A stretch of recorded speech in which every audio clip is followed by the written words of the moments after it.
Good afternoon and welcome back to the One Celtic Fans View. Just a quick one this afternoon. Has complacency set in with Celtic is the question that's on the poll that is up already. And there is a bit of Celtic news kicking about an incident that happened at Ibrox. If you remember, Sinisalo spoke about it a week later, saying that it wasn't just a bottle that was thrown at him, there was lots of items, and a guy has been arrested, funnily enough. Ayoub has admitted chucking a bottle at Celtic goalkeeper Sinisalo during a recent derby match with Rangers. Andrew Watt, who's 34 years old, launched a missile at the Finnish international goalkeeper at Ibrox Stadium on the 4th of May 2025.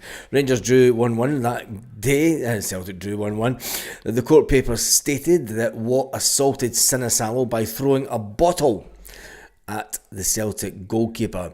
The charge stated that it was done in an attempt to strike the Celtic goalkeeper. He appeared in custody in Glasgow Sheriff Court, pleading guilty. He pled guilty to the charge. The lawyer defendant says he was aware of the gravity of the offence, and the court knows the opening gambit will be custody. He's a full-time roofer.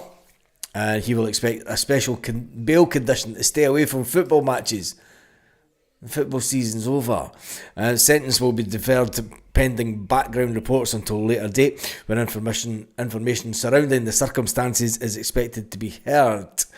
Watt of Rutherglen, Lanarkshire, will be granted bail. Meantime, the sheriff said that there's a special condition for not to attend football matches, which is Sinisalo. There's no football matches on. Sinisalo spoke to the media days afterwards, saying there was around about 30 or 40 objects thrown that afternoon. He said, Sinisalo said at the time, I see some people mentioned that there was a bottle thrown at me, but it was not just a bottle. First of all, I was hit with something on my upper body and somewhere on my lower leg. There was lighters, vapes, coins, mugs, all sorts of flying objects. When you think of it, a glass bottle was on the pitch, that hits me or something else happens, then you cannot play football after that. There's questions that we need answered, said Sinisalo. So it's good to see that someone has been arrested with some of the objects that were thrown at the Celtic goalkeeper on that day. There's other Celtic news kicking about today. Obviously, with there's a lot of Celtic transfers happening. It looks like Lewis Palma may have found a club. Remember, Lewis Palma went on loan to Olympiacos, who he won a couple of medals with at Olympiacos. They have an option to buy Lewis Palma, but they have turned that down. It's meanwhile been said in the Metro Sport that AEK Panathinaikos want to sign Louis Palma, which is good news for Celtic. It gets them off the books and it gets them moved on this summer. So it looks like Louis Palma has found another club already. We're all dreading the thought of Lewis Palma coming back to pre-season for Celtic, but it looks like he won't. It looks like he will get another deal at another club, and it'll be interesting to see how much Celtic make on that. Celtic did buy the player. They did buy Lewis Palma for 3.5 million. That was the option to buy Lewis Palma that Olympiacos also had. Celtic are just trying to recoup their money. Gustav Lagerbielke, it looks like he is also going to be staying permanent at FC Twente. It looks like that they are going to come out with a deal for him also. Add that into the money for Bayer Leverkusen selling Jeremy Frimpong, and Matt O'Reilly linked with the move to Roma just after 12 months down in Brighton. Celtic will have some money to spend from players that are not at the club at the moment. But when it comes to the players who are at the club at the moment, it got me thinking, has complacency set in at Celtic with the current set of players? Now, I'm going to tell you why I think it maybe has, because if you think back to some of the press conferences over the course of the season, where Callum McGregor and Brendan Rodgers had to keep on reiterating to the players that they had to keep on going. It's the next game. There's never been a season where the Celtic captain and the manager has come out in public saying that, you know, it's an ongoing thing trying to get these players to stay motivated for the next game. You know, keep the push on, keep the standards high. We did see a drop in the standards from the day that we came out of the Champions League towards the end of the season. We can all admit that, but Lennon Miller's another one that's been linked with as well. And Greg Taylor. Greg Taylor's got a deal on the table from Celtic. No, Andy Robertson will not come to Celtic. He's past it. Gorbals, the question should be, is Andy Robertson better than Kieran Tierney? There's the answer.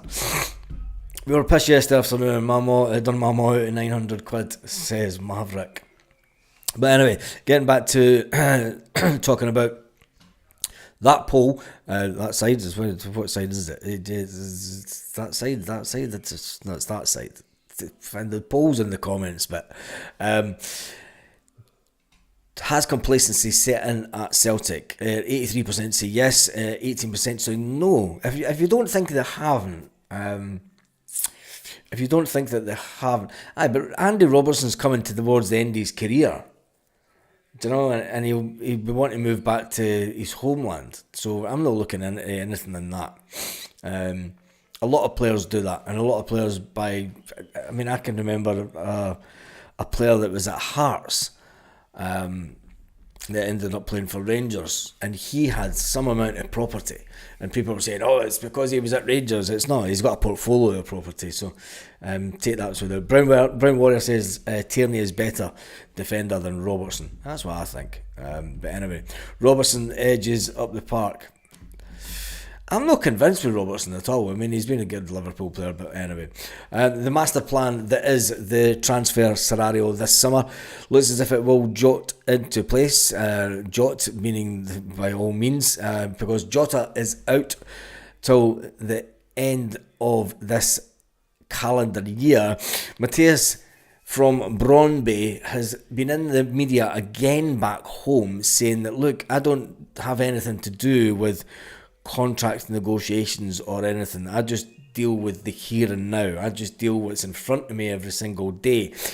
But he did say that there's people working in the background.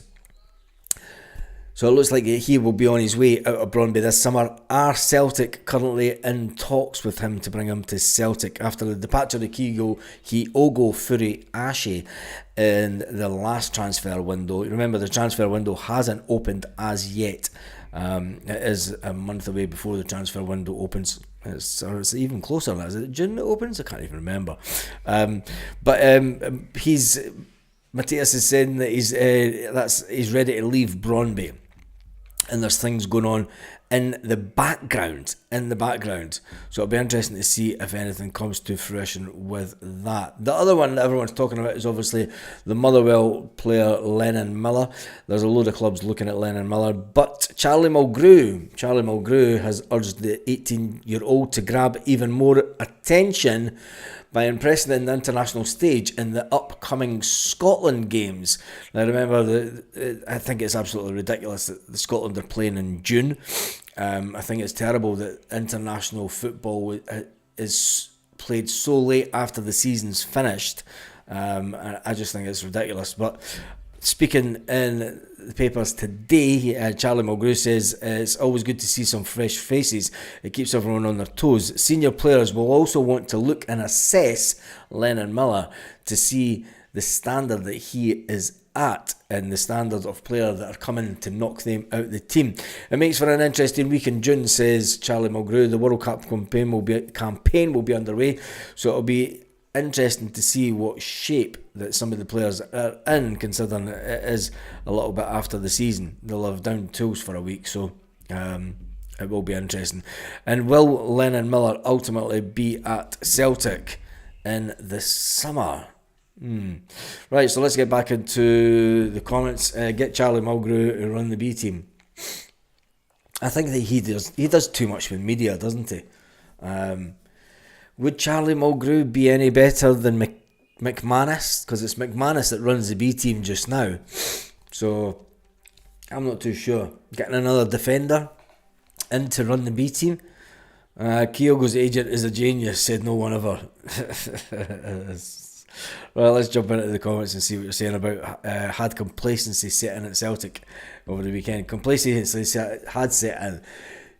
Says PBL, everyone has written Aberdeen off before the ball was kicked. We'll learn from it and come back stronger. Sam Axton, how's Big Des is in the house. Martin K. Hail everyone. Afternoon Baz, just trying to get some of the comments. Players didn't look bothered. On to next season, and hopefully players with some hunger for trophies will come in and freshen things up. I think that there's one thing that we all know, that it was going to be a massive summer before. Brendan Rodgers said that this result yesterday doesn't make one iota of a difference to the way that the club is going forward in the Champions League and the transfer market this summer. Supporters have let it creep in. There are no guarantees of cup final. There's an interesting one from Brown Warrior. It's been a successful season off and on the park, despite what some may think. When you look at the fan base yesterday, the Aberdeen fans from the very first minute were they were in full voice. Aberdeen fans went there yesterday, and it was up to Celtic to quieten them, and we didn't. On the other hand, the Celtic fans, and this comes down to, people will say, oh, it's the ultra mentality, it's, the Green Brigade taking the lead. But at cup final at Hampden, the Celtic fans were pretty quiet. And people will say, but you've got to have something to sing about. Well, the first 30 minutes of the game were all Celtic. Celtic were completely dominant the first 30 minutes of the game. And all you could hear was Aberdeen fans. So has complacency set in not only with the fans and the club, has complacency set in that we only needed to turn up yesterday to win the game? I don't think that... I did say that it was going to be a hard game. There was a lot of people, even a lot of you guys on here, you've got to admit, a lot of you guys on here were very complacent yesterday. And a lot of you guys on there... Lanky still says we'll win 8-1. He's still drunk and doesn't think the game's played yet. A lot of people on here were going for crazy scorelines. Lanky, you were saying 8-1 yesterday. There was people going for 4-5-0s. If Celtic turn up,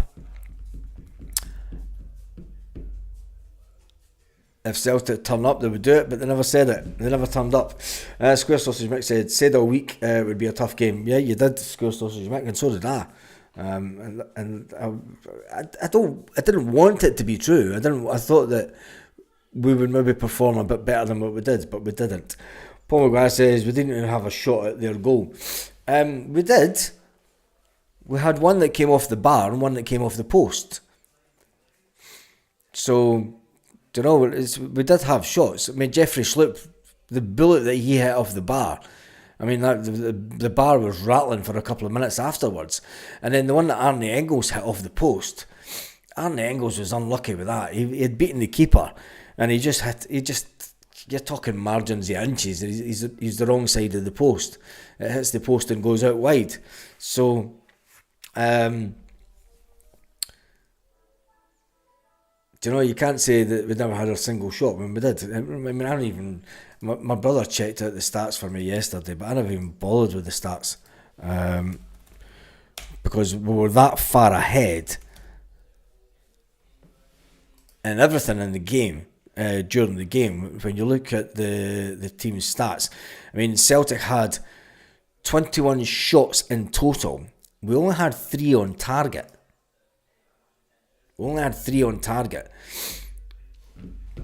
They had 5 shots on goal and 2 on target. We had 82% possession, and it's just not good enough. 15 corners. Even with a full team, if you've got... When you look back to the other day, I was speaking about the 2008 league win up at Dundee United. And Dundee United put everybody into the box late on. and Celtic got a corner, and Van Gura Hesselhank, big old Hesselhank, he come running into the box, jumped up above everyone and scored a header. Smashed it into the back of the net. We don't do that. We don't do that. We have players that sit on the edge of the box waiting on the ball coming out to then push, to then take a shot. When we have our defenders on the edge of the box, they're kind of man-marked. Van Gura Hesselhank that day was unmarked. Maybe that's why Brendan Rodgers wants big tall players, because let's face it, against that Aberdeen side, against St Mirren, against Dundee United, they've all went down the road of tall players. Not good, excellent football players, to say the least. I mean, they're journeymen. But we need to have at least one or two players that are 6'5", 6'7", like the guy that we've been linked with. It was a poor cup final. Yeah, it was a terrible game of football. Absolutely unbelievable. But they had a game plan, and that's it. Taylor had one shot deflected over the bar. Yep. So that's the 3 shots. The Taylor shot that was deflected over the bar, the Jeffrey Schlupp shot that rattled the bar, and the Arne Engels shot that rattled off the post. That's the 3 that were on target. None of them strikers. None of them wingers. And that's probably the most disappointing thing about yesterday, is when you look at the stats and to lose that game. It's unbelievable, but it is what it is. It's football. It is football. Cameron Carter-Vickers getting booked in the first half. Excuse me. Cameron Carter-Vickers getting booked in the first half. I don't think that he should have been booked. But it is what it is. Paulo Bernardo getting taken off, Adam Ida getting taken off, and Nico Kuhn getting taken off during the game. Celtic playing the 4-3-3, whilst Aberdeen, well, they just sat back and did absolutely nothing. So anyway, it was just a quick video. Teams give us possession and we could do nothing about it. We lose the ball, we put ourselves under pressure. Yep. Yesterday you could feel their goal was coming. Yeah, you could. Overall, we done well in the Champions League against the Manky Mob. We ain't turned up. You look at the penalties to beat them at Hampden. Yep. Their fans were so loud, said Liam. Yeah, they were. They were so loud yesterday. And it was like the whole Aberdeen end were just getting right behind their team. It's where the Celtic fans, complacency had kind of set in, and it's like, oh, but the Green Brigade are singing. That's not a together. Yesterday there was a togetherness in the Aberdeen fan base. You had obviously that corner that invaded onto the pitch. They had their ultras section in there. But the whole fan base was right behind it, and I don't think it was for Celtic, and that's something that's been on the go for a long time. Not just this game at Hampden. You see it at Celtic Park. The fans don't do enough. But could have we done any more yesterday? Could the Celtic fans had motivated this team? More, probably not. Probably not. It was a disgrace from Adam Ida, Engels, and Trusty. Who okayed the money spent. Well, green smoke. We spent the money on Adam Ida as soon as Kyogo got injured. You remember back to the beginning of the season.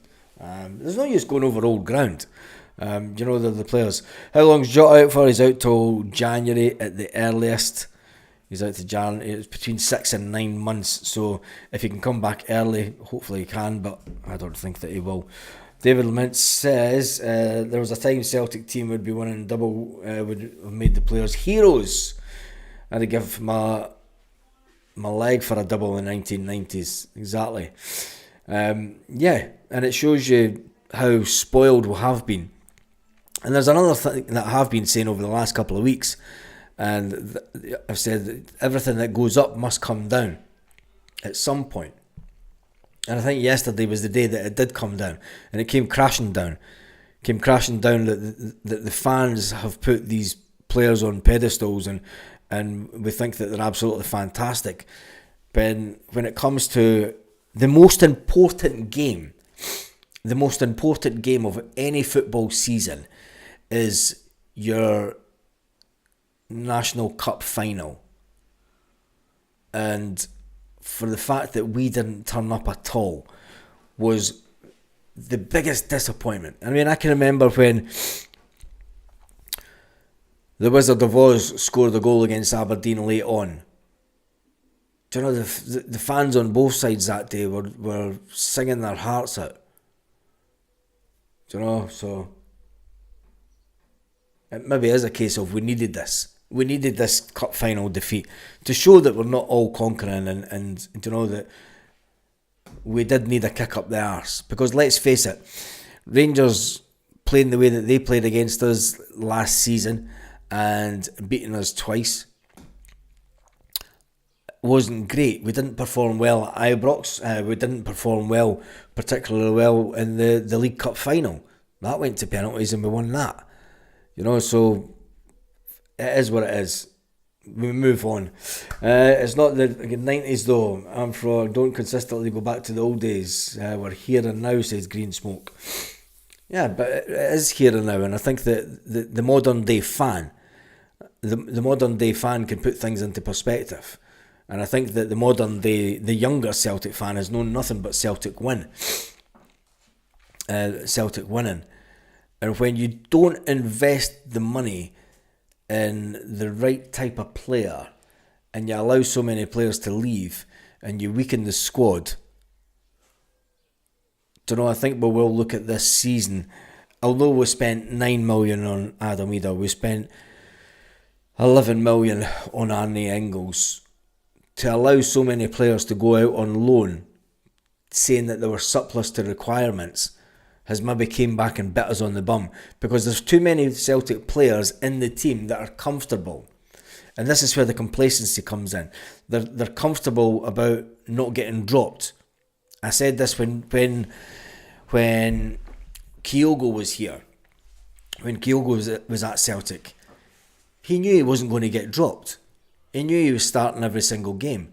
And then if he did get dropped, he knew he was coming on with 25 minutes to go. That's complacency.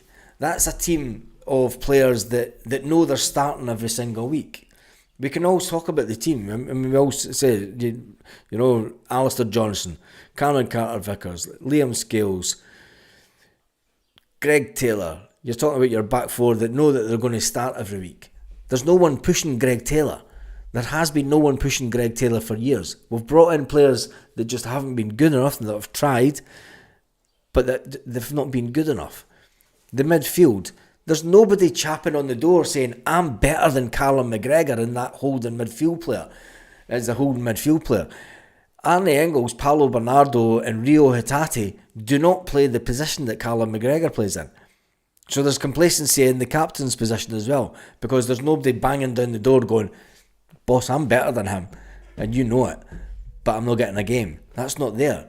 There's nobody battering on the door saying, I'm better than Rio Hatate, because ultimately it's not there. Arne Engels and Paulo Bernardo, they kind of swap positions. So, and then when it comes to the wingers, now that Jota's not there, Nico Kuhn's not got any competition. He's not got any competition. Dyson Maida, he's not got any competition. He knows that he's starting every week. Complacency again sets in the mindset. You know you're starting. It's like, if I don't start, I'm getting rested, and then I'll play. I'll come on in the second half. Adam Ida, he knows that he's not first choice. He's probably one of the happiest ones in the team, because he's got more game time than he thought he was going to get. The same with Luke McCowan. He's got more game time than he thought he was going to get as well. The ref was disgraced, giving nothing all day. Kieran, I said that before the game. The ref wasn't going to give you anything. So we had to be better than the other team. And we weren't. We just weren't good enough. So there's no use saying that. Jim, we were just not at it yesterday. Ida, not a good striker. Greg Taylor was one of our best players yesterday. This is Kieran. Here. Pile. What? This is John. No idea what that is. Kyogo was pish, literally. He wanted to go. Yeah, he was, and he did want to go. But is that maybe the same reason that Dice Maida didn't turn up yesterday because he doesn't want to get injured. You know, he got a couple of bad tackles and he went, fuck that, I can't get injured. I've got a transfer to go. I've got a transfer to do this summer. I get injured in this game, and that's my future up in the clouds somewhere. Pele says, growing up through the 1980s and 90s helped me realise more quickly how hard it used to be to win a treble. The entire history before Brendan Rodgers came. Think of that. Yeah, exactly. 3 trebles in the history of Celtic.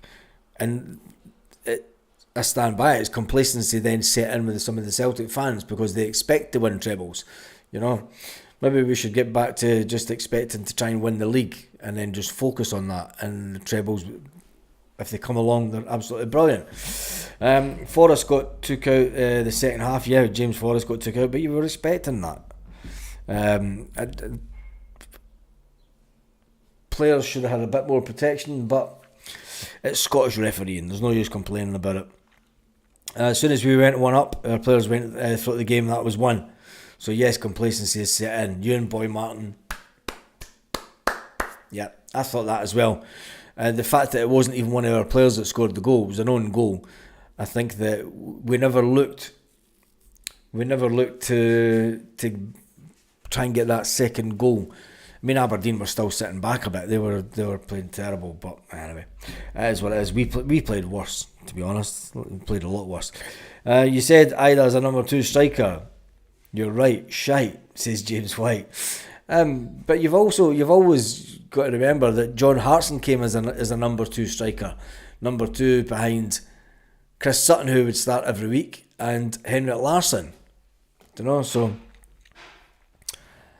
we always need a second striker. No trophies in the Polish stained blue room. Helps a lot, boys. Yeah, it does that. At the end of the day, the league matters. The pish stain trophy. Yeah, the pish stain trophy. Hangover's kind of easy today. Troops, I've not got a hangover. We should all send a big thanks to Baz for creating such a Celtic mad community. Thank you. Cheers, Big Des. And on that note, I'm going to give you the last comment of the day. I did say it was just going to be a quick video. I just wanted to jump on to Sutton was a top-notch defender too. He was that. I wanted to jump on to just get the feeling because it was something that I was sitting thinking about. Had complacency set in at Celtic, and I don't mean just in the team and the backroom staff and the fans. And 75% of you have said yes, 25% have said no. Midfield there up front, goalkeeper. Let's hope KT can make a big change for us. Yeah, I think we need more than just KT. Anyway, any 100 quiz today, Baz? Nah, none today. There's no mad folk on the channel today. Anyway, that's the wrong one. Let's try to open CapCut, not OBS. Have a fantastic day, Celtic fans all around the world. You'll not see me later today. That's me done and dusted for today. I'll see you first thing tomorrow morning, 9 o'clock Celtic Park time, where might be some transfer speculation to talk about. You never know.